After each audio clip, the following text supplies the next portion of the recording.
श्लोक 26.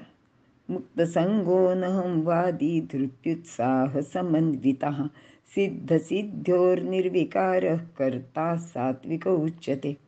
अर्थ, जो अनासक्त आणि अहंकार शून्य, धैर्य आणि उत्साह यांनी युक्त, सिद्धी आणि असिद्धी या संबंधी हर्ष किंवा विषाद न मानणारा असतो, त्याला सात्विक कर्ता असे म्हणतात, असे भगवंत इथे सांगत आहेत. मुक्त संग,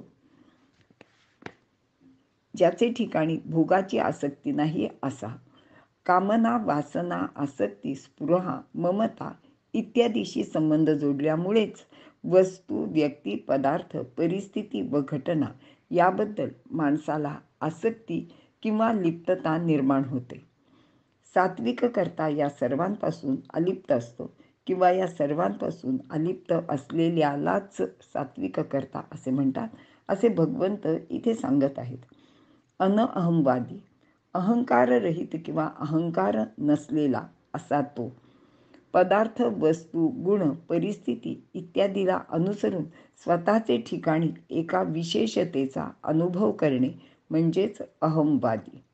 अर्थात हा आसुरी गुण किंवा आसुरी संपत्ती आहे आणि ती अत्यंत कमी दर्जाची अशी आहे.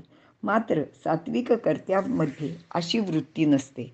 इतकेच नव्हे तर मी त्याग करतो, मला कोणत्याच गोष्टीचा अभिमान वाटत नाही, मी निर्विकार आहे, माझ्यात समता आहे, मी निष्काम आहे, अशा भावनेचा सुद्धा त्याचे जवळ संपूर्ण अभाव असतो.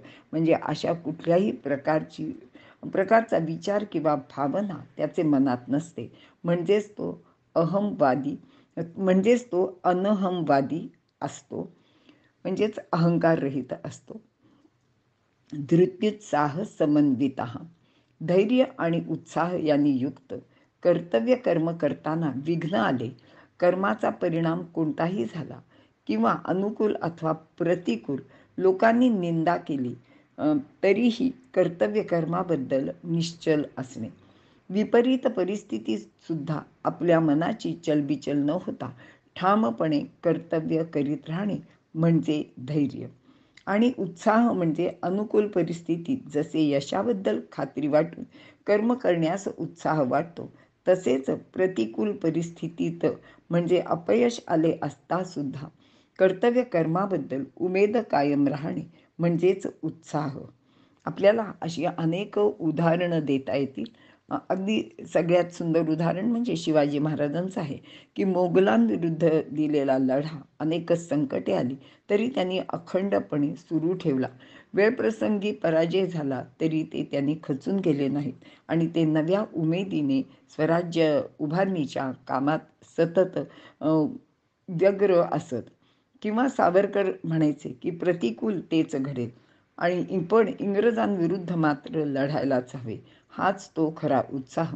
आणि अशाच गोष्टी आपल्याला सावित्रीबाई आणि ज्योतिबा फुले, महर्षी अण्णासाहेब कर्वे, आगरकर अशी कितीतरी समाजसुधारकांची नावं सांगता येतील. आणि अलीकडच्या काळातील बाबा आमटे यांचे सुद्धा उदाहरण आपल्याला लक्षात घ्यायला हवे. सिद्ध सिद्ध्यो निर्विकार, जो सिद्धी व असिद्धीबद्दल निर्विकार असतो. सिद्धी म्हणजे यश, असिद्धी म्हणजेच अपयश. म्हणजे सिद्धी प्राप्त झाली असता तो आनंदाने नाचून जात नाही किंवा त्याला गर्वसुद्धा होत नाही. तसेच असिद्धी म्हणजे अपयश आले असता निराश होत नाही. कोणत्याही परिस्थितीत त्याच्या चित्ताचे समत्व कायमच राहते आणि त्यालाच निर्विकार असे म्हणतात, असे भगवंत सांगत आहेत. असा करता कर्माचे फल आपल्या उपभोगासाठी स्वतःजवळ ठेवण्याची इच्छा धरत नाही, तर ते फल ईश्वरार्पण बुद्धीने समर्पण करतो. तसेच त्याचे ठिकाणी कर्माचा कोणत्याही प्रकारचा अभिमान नसतो. म्हणजेच कर्म करीत असताना तो इतरांपेक्षा स्वतःला श्रेष्ठ समजत नाही किंवा अशा प्रकारचे कर्म फक्त मीच करू शकतो, इतरांना ते जमणारच नाही असा अभिमानही बाळगत नाही. अभिमानाने दुसऱ्याबद्दल द्वेष निर्माण होतो. याला अभिमान नसल्यामुळे तो द्वेषापासून आपोआपच दूर राहतो.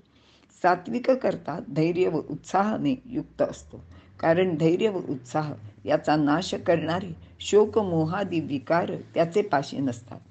त्याला यश किंवा अपयशाची चिंता अगर क्षिती नसते किंवा त्याला कोणतीही भीतीसुद्धा सतावत नाही. त्याचमुळे यशाने म्हणजेच सिद्धी प्राप्त झाली असता त्याला गर्व होत नाही किंवा अपयशाने म्हणजे असिद्धीने तो निराश किंवा निरुत्साही होत नाही. असा आसक्ती व अहंकाररहित, धैर्य तसेच उत्साहयुक्त, सिद्धी असिद्धी यामध्ये निर्विकार असलेला कर्ता सात्विक असतो. त्याला सात्विक असेच म्हणतात. या श्लोकात 6 गोष्टी सांगितल्या आहेत. 1.